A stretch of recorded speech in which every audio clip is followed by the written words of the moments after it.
ప్రస్తుతం మనతో పాటు ఉన్నారు గోవర్ధనికో విలేజ్లో. వారు ఎన్నో సేవలను అందించి కృష్ణతత్వంలోని మెలకువలను, ఆధ్యాత్మిక మార్గంలోని మెలకువలను ఎప్పటికప్పుడు మనందరికీ కూడా తెలియజేస్తూ ఉంటారు. ప్రణవానంద ప్రభుజీ గారు ప్రస్తుతం నాతో పాటు ఉన్నారు. ఇప్పుడు వారితో మాట్లాడి మరిన్ని విషయాలు తెలుసుకుందాం. దేనికి సంబంధించి అంటే మనకు అతి త్వరలో వినాయక చవితి రాబోతుంది. నిజంగా పూర్వం నుండి వినాయక చవితి ఏ విధంగా జరుపుకునేవారు, ఇప్పుడు మనం జరుపుకునే విధానం అంతా కూడా కరెక్టేనా? మనం నిజంగా వినాయక చవితి పూజా విధానంలో ఎటువంటి విషయాలు దృష్టిలో పెట్టుకోవాలి, ఎటువంటి మెలకువలు పాటించాలి, ఈ పూజా విధానం ఏ రకంగా ఉంటే గణపయ్య ఆశీస్సులు మనందరం కూడా పొందగలుగుతాం, ఇలాంటి మరిన్ని విషయాలు ప్రభుజీతో మాట్లాడి తెలుసుకుందాం. హరే కృష్ణ ప్రభుజీ. హరే కృష్ణ మాతాజీ, ప్రణామాలు. ఎలా ఉన్నారు? బాగున్నాను ప్రభుజీ, మీరు ఎలా ఉన్నారు? బాగున్నాను. సంతోషం ప్రభుజీ. మిమ్మల్ని చూడగానే ఒక పాజిటివ్ వైబ్రేషన్స్ వస్తూ ఉంటాయి. ఆ ఫేస్లో తెలియకుండానే చిరునవ్వు చాలా శాంతంగా అనిపిస్తుంటుంది ప్రభుజీ. నిజంగా స్టూడియో అంతా కూడా. Thank you Prabhuji, thank you. సంతోషం. ప్రభుజీ, వినాయక చవితి రాబోతోంది. నిజంగా పూర్వం నుంచి కూడా అసలు వినాయక చవితి జరుపుకునే విధానం ఏ రకంగా ఉంది? ఇప్పుడు చూసుకుంటే మనకు నవరాత్రుల్లో కూడా దేవుడికి పూజ చేయడం కంటే ఎక్కువ ఉత్సవాలు, హంగులు, ఆర్భాటాలు, పాటలు, రకరకాల సందడి చేస్తున్నారు. నిజంగా ఈ చేసే విధానం అంతా కరెక్టేనా? ఏ రకంగా చేసుకోవాలి? అసలు ఎలాంటి విషయాలు దృష్టిలో పెట్టుకోవాలి మనం వినాయక చవితి గురించి? ఏ రకంగా జరుపుకోవాలి? ఏదైనా తప్పు చేస్తున్నామా? చేస్తే ఏం తప్పు చేస్తున్నామా పూజలో? చాలా మంచి ప్రశ్న అడిగారు. ఇప్పుడు వినాయక చవితి రాబోతుంది, అందరూ కూడా సిద్ధమవుతున్నారు వినాయక ఉత్సవాలు చేయడానికి. మన సనాతన ధర్మంలో ప్రతి ఒక్క ఉత్సవం కూడా ఎంతో ఆనందంతో, ప్రకృతికి దగ్గరగా, మన భక్తి భావనలు పెంచే విధంగా మన పెద్దలు వాటిని స్థాపన చేశారు. కానీ రోజు రోజుకి మీరు చూసేసరికండి మన యొక్క ఆనందాన్ని దేవుడి పేరు పెట్టి మనం పూజలు పునస్కారాలన్నీ కూడా చేస్తున్నట్టుగా అనిపిస్తూ ఉన్నది ప్రస్తుత సమాజాన్ని చూస్తే. కరెక్ట్ ప్రభుజీ. మీకు కొన్ని విషయాలు చెప్తాను. నిజంగా మీకు ఆ గణపతి యొక్క ఆశీర్వాదం కావాలి అని అంటే మీరు చేయకూడని పనులేమిటి, చేయాల్సిన పనులేమిటి? మొట్టమొదటిది, ఒక మట్టి ప్రతిమనే మనం ఉపయోగించాలి భగవంతుడి యొక్క ఆరాధనకి. ఇప్పుడు ఆరాధన అనేది షో ఆఫ్ కాదండి. It's not a competition. వీళ్ళు ఇంత పెద్దది తెచ్చారు కాబట్టి నేను ఇంత పెద్దది పెట్టాలి, వాళ్ళు అంత పెద్దది తెచ్చారు కాబట్టి నేను ఇంత పెద్దది పెడతాను, వాళ్ళు ఒక 1 కిలోమీటర్ లైటింగ్ చేస్తారు, నేను 2 కిలోమీటర్స్ లైటింగ్ చేస్తాను. ఇది కాదండి వినాయకుడికి కావాల్సింది.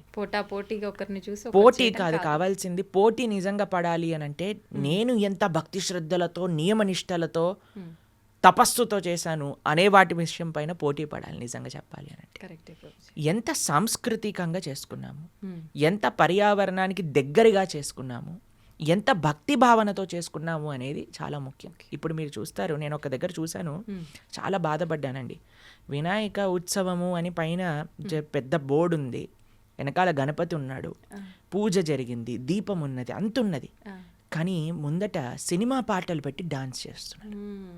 ప్రతిసారి జరిగేది ఇదే ప్రభుజీ, నవరాత్రుల్లో కూడా. ఎంత ఎంత ఆశ్చర్యం వేసింది అని అంటే ఒక్కసారి ఆలోచించండి, వెనకాల ఉన్నది ఎవరు?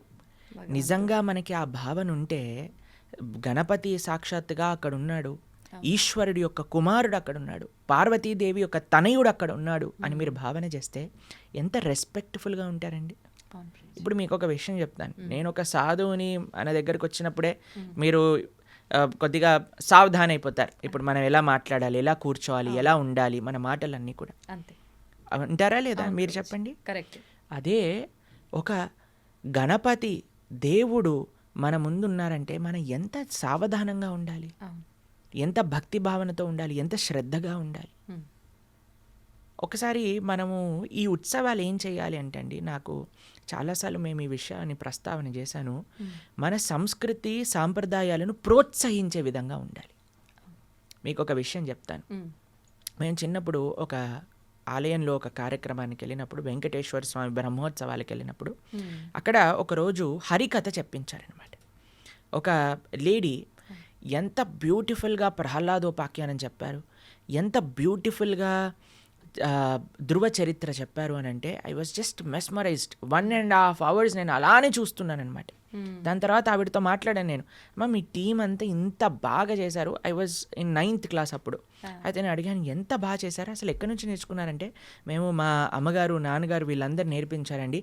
అసలు మీరు ఇంకెక్కడెక్కడ పర్ఫామ్ చేస్తారంటే ఇప్పుడు మమ్మల్ని ఎవ్వరూ ఎక్కడికి పిలవరు, ఎప్పుడో ఒకసారి సంవత్సరంలో 2-3 ప్రోగ్రామ్స్కి వస్తే చాలా గొప్ప విషయం. మాకు గుర్తింపే లేదండి. మీకు అవధానాలు తెలుసు, మీకు అష్టావధానం అని చేస్తారు, శతావధానం అని చేస్తారు. తెలుగు సాహిత్యం ఎంత గొప్పగా దాంట్లో ప్రదర్శిస్తారు. మనకి ఎంత కూచిపూడి, భరతనాట్యం, ఎంత సాంస్కృతికమైన కీర్తనలు, సంకీర్తనలు, హరినామ జపములు, ఎంత అద్భుతమైన విషయాలు మనం చేసుకోవచ్చు ఒక పండగ వాతావరణంలో. ఇప్పుడు తెలుసా అండి మీకు, ప్రపంచ దేశాలు మీరు ఇంటర్నెట్లో చూసే ఉంటారు, లండన్లో పెద్ద పెద్ద చర్చెస్లలో, పెద్ద పెద్ద చాపెల్స్లలో థౌజండ్స్ ఆఫ్ పీపుల్ కూర్చొని, అందరు వెస్టర్నర్స్, వాళ్ళందరూ కూర్చొని హరే కృష్ణ సంకీర్తన చేస్తూ ఉన్నారు. ఇంటర్నెట్లో చాలా మంది ఇప్పుడు వైరల్ అయిపోతున్న వీడియోస్ చూస్తుంటారు. ప్రపంచం మొత్తం కీర్తన్ అని అన్న వర్డ్ చూడండి, అందరు వచ్చేస్తుంటారు, హౌస్ఫుల్ అయిపోతాయి అన్నమాట అలాంటి షోస్. ఎందుకంటే జనాలందరికీ ఆ ఆధ్యాత్మికమైన ఆ వైబ్రేషన్స్, మీరు ఇందాక అన్నారు కదా ఆధ్యాత్మిక వైబ్రేషన్స్ ఫీల్ అవుతామని, అది భగవన్నామంలో ఉన్నది. కలో దోష నిదేరాజన్ అస్తి ఏకోన్మహాన్ గుణాన్ కీర్తనాతేవ కృష్ణస్య ముక్త సంగ పరం వ్రజేత్ అని భాగవతం చెప్తుంది మనకి. ఎక్కడైతే హరినామం చేస్తారో, ఎక్కడైతే భగవన్నామ సంకీర్తన జరుగుతుందో అది మొత్తం ప్రపంచానికి మేలు చేస్తుంది. ఆధ్యాత్మిక వైబ్రేషన్స్ మొత్తం స్ప్రెడ్ అయిపోతాయి అన్నమాట. ఇప్పుడు దైవారాధన జరిగినప్పుడు దైవికమైన కార్యక్రమాలు చేయాలి కదండి.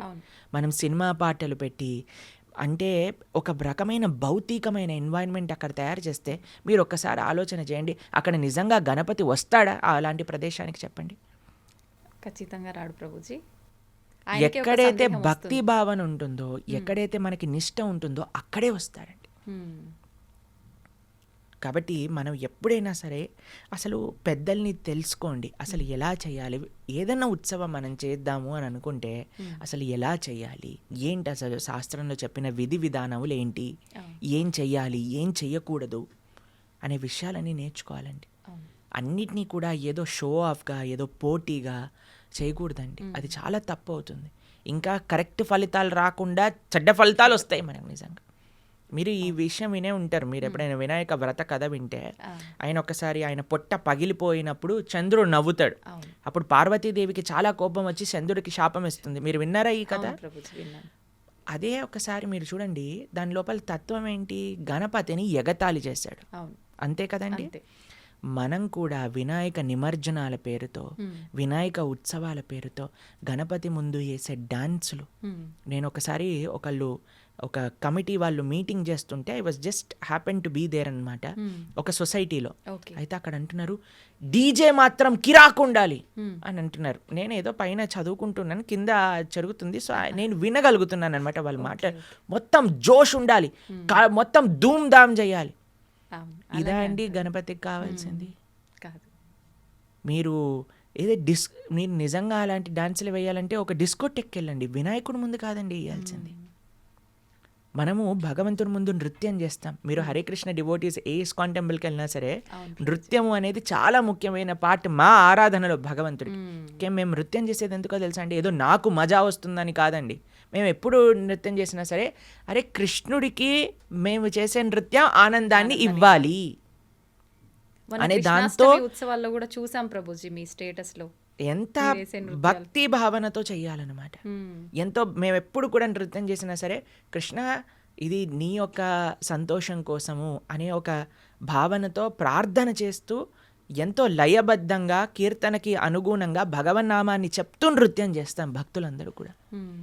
అంతేకాని డిస్కోలో వేసినట్టు డాన్సులు వేసి మందు తాగేసి అన్నీ పిచ్చి పిచ్చి గొడవలు పెట్టేసుకుంటూ ఇలా చేసే ఉత్సవం ఎప్పటికీ మంచిది, ఈ సమాజానికి మంచిది చేయదు ఇలా కానీ మీరు చేయటం. కాబట్టి ఒక్కొక్క ఒకేషన్కి ఒక్కొక్క పద్ధతి ఉంటుంది. మనం ఏదైనా దైవారాధన చేసినప్పుడు నేను సీరియస్గా చేయవలసిన ప్రార్థన ఏంటి మీ అందరికీ అని అంటే, సాంస్కృతికంగా చేసుకోండి, ఆధ్యాత్మికంగా చేసుకోండి, భక్తి భావనతో చేసుకోండి. భౌతికం ఆధ్యాత్మికం ఈ రెండింటినీ కలపకండి. ఇంకొక విషయం చెప్తాను.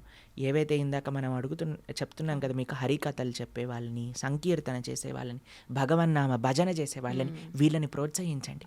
ఈ ఉత్సవాలలో మీరు కానీ వాళ్ళని పిలిస్తే, వాళ్ళకి ఒక ఛాన్స్ ఇస్తే ఆ కళ ముందుకెళ్తుందండి. దాన్ని నేర్చుకోవాలని ఒక ఎంతూజియాజం జనాల్లో పెరుగుతుంది. కాబట్టి ఏదైతే మనం షోకేస్ చేస్తామో దానిపైన ఎంతూజియాజం పెరుగుతుంది. కాబట్టి మేము అందరికీ మా చేతులు జోడించి చేయాల్సిన ప్రార్థన ఏదన్నా ఉంటే, భగవంతుడిని, దేవుడిని అర్థం చేసుకోండి, ఆ సీరియస్నెస్ని అర్థం చేసుకోండి. మన సనాతన ధర్మం యొక్క బ్యూటీ ఏంటి అని అంటే, it is well connected with nature, spirituality and happiness. ఆనందం అంటే కేవలం ఈ పిచ్చి పనులు చేయటంలో ఆనందం రాదు. మీరు ఒక్కసారి ఈ ఆధ్యాత్మికంగా చేసుకోండి, పర్యావరణానికి దగ్గరగా ఉండేటట్టుగా చేసుకోండి, చక్కగా సాంస్కృతికంగా చేసుకోండి, ఆధ్యాత్మిక భక్తి భావనతో చేసుకోండి. ఇలాంటి ఉత్సవం మళ్ళీ మళ్ళీ చేసుకోవాలి అని ఒక భావన మీ లోపల కలుగుతుంది. 110% రాసిస్తాను ఈ విషయం గురించి.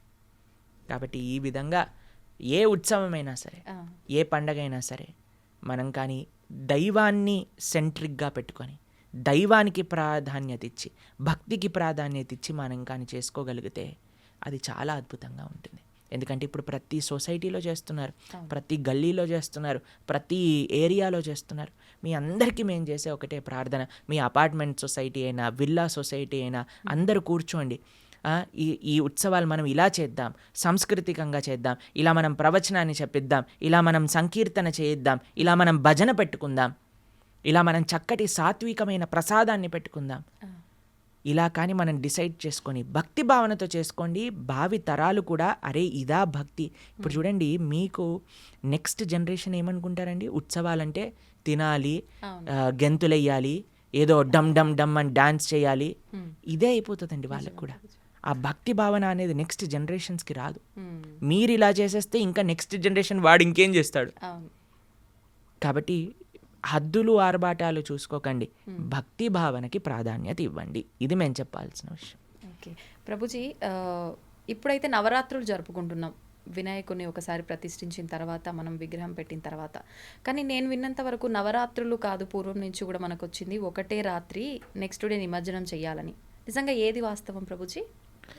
ఎన్ని రోజులు ఉన్నా సరే మనం కానీ భక్తి భావనతో చేసుకోగలిగితే, ఆధ్యాత్మికంగా చేసుకోగలిగితే అది మంచి ఫలితాన్ని ఇస్తుంది. మీరు ఒక రోజైనా ఉంచండి, 10 రోజులైనా ఉంచండి, కానీ మీరు మాత్రం ఎటువంటి భక్తి భావన లేకుండా చేశారనుకోండి, ఆ ఒక్క రోజు ఉన్న ఫలితం లేదు, 10 రోజులు ఉన్న ఫలితం లేదు. కాబట్టి మనకి ఏ ఉత్సవమైనా గుర్తుపెట్టుకోండి, మన భావన ఏమిటి దాన్ని బట్టి ఉంటుంది. ఈ విషయాన్ని పరిగణన చేసుకోవాలి. మేము చిన్నప్పుడు ఎమరాల్డ్ స్వీట్ షాప్ తెలుసా మీకు? వాళ్ళు చాలా పర్యావరణ ప్రకారంగా ఆలోచిస్తూ ఉంటారు. అయితే ఒకసారి ఇలా చెప్పారనమాట, ఈకో ఫ్రెండ్లీ విధంగా చేసుకోవాలి అన్నప్పుడు మేము ఒకసారి ఎడ్ల బండిని తీసుకొచ్చామన్నమాట గణపతి నిమజ్జనానికి. మా అపార్ట్మెంట్లో ఉండే మాకు ఆ ఐడియా వచ్చింది, అరే ఇప్పుడు మనం వెహికల్ తీసుకెళ్ళినా సరే అది పొల్యూషన్ చేస్తుంది కదా అని. మా స్కూల్ దగ్గర ఒక ఎడ్ల బండి వాడు కనిపించాడు. వాడిని అడిగా, మరి వినాయక చవితి నిమజ్జనానికి వస్తావంటే వస్తాను అన్నాడు. అయితే ఎడ్ల బండి పైన వినాయకుడిని కూర్చోబెట్టి తీసుకెళ్ళాం అనమాట. కాబట్టి ఆలోచన చెయ్యండి, మీరు జస్ట్ ఆలోచన చెయ్యాలంతే. ఎంత మనకి ధర్మం అంటే ఏంటో తెలియదా అండి, ఆధ్యాత్మికం అంటే ఏంటో తెలియదా అండి, సంస్కృతి సాంప్రదాయాలు అంటే ఏంటో తెలియదా అండి. ఆ విధంగా ఒక ఉత్సవాన్ని చేసుకోవడానికి ప్రయత్నం చేయండి వీలున్నంత. ఇప్పుడు చూడండి, డిస్కో వీటిని పెట్టడానికి, బ్యాండ్లు పెట్టడానికి, తర్వాత హద్దులు ఆర్భాటాలకు వెళ్ళడానికి ఎంత డబ్బులు వేస్ట్ అయిపోతాయి. ఆ డబ్బుల్ని మీరు మంచి కార్యక్రమాలకి, ఈ సొసైటీ వాళ్ళందరూ కూడా దగ్గరకు వచ్చి మనం ఇంతమందికి అన్నదానం చేద్దాం, మనం ఇంతమందికి చక్కగా ఆలయానికి, ఒక ప్రాజెక్ట్కి ఎక్కడైతే భగవంతుడి యొక్క సేవ చేస్తుందో దానికి డొనేట్ చేయండి, లేదా 10 మందికి అన్నం పెట్టడానికి ప్రయత్నం చేయండి, మంచి కార్యక్రమాలు చేయడానికి ప్రయత్నం చేయండి కదా. అనవసరంగా మన ఎంజాయ్మెంట్కి దేవుడికి ఇచ్చిన డబ్బుల్ని ఖర్చు పెట్టి దాని తర్వాత దానివల్ల పాపం మూట పెట్టుకునే అవసరం లేదు కదండి. అది సంగతి. ప్రభుజీ, వినాయకుడిని రకరకాల ఆకులతో, పత్రాలతో పూజిస్తుంటారు. ఎందుకని ప్రభుజీ అన్ని రకాల పత్రాలతో ఎందుకు పూజించాలి? దేవారాధన చాలా సింపుల్ అండి. చాలా వినాయకుడికి ఆయన ఏనుగు యొక్క ముఖంతో కలిగిన వారు, ఆయనకి మోదకములు, ఉండ్రాళ్ళు, కుడుములు ఇవన్నీ చాలా విశేషంగా ఇష్టం. మీరు చక్కగా ఈ నైవేద్యాలన్నీ కూడా తయారు చేసి భగవంతుడికి, శ్రీకృష్ణుడికి, నారాయణుడికి నివేదన చేసి ఆ నివేదనని గణపతికి పెట్టామనుకోండి, ఇంకా చాలా ఆనందిస్తాడు ఆయన.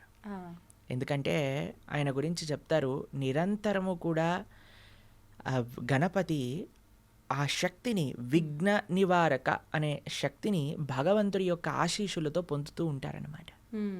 స్వామి ఎప్పుడూ కూడా ఆయన శ్రీపాద చిహ్నములు గణపతి పైన ఉంటాయి.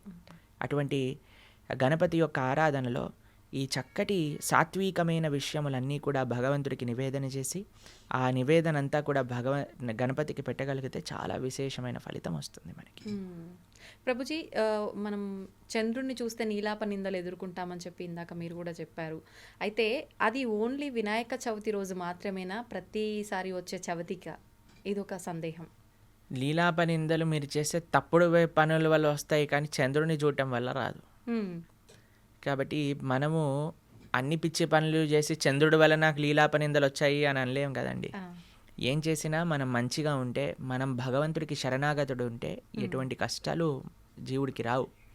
అన్నిటికంటే ముఖ్యమైనది ఏంటి అని అంటే, ఇది ఇలా చేస్తే నల్ల పెళ్ళిపోయినందుకు నాకు ఇలా అయిందా, చంద్రుడిని చూసినందుకు నాకు ఇలా అయిందా, కన్ను రెప్పలు పడినందుకు ఇలా అయిందా, బల్లి పడినందుకు ఇలా అయిందా, ఇవన్నీ విషయాలు ప్రపంచంలో జనాలందరూ చిన్ని చిన్ని విషయాల వల్ల ఒక రకమైన మానసిక స్థితిలో, అరే నేను ఇప్పుడు ఇది నల్ల నువ్వులు తీసుకున్నాను, ఉప్పు పట్టుకున్నాను, అదేంది ఇదేంది, వీటన్నిటిని పక్కన పెట్టండి.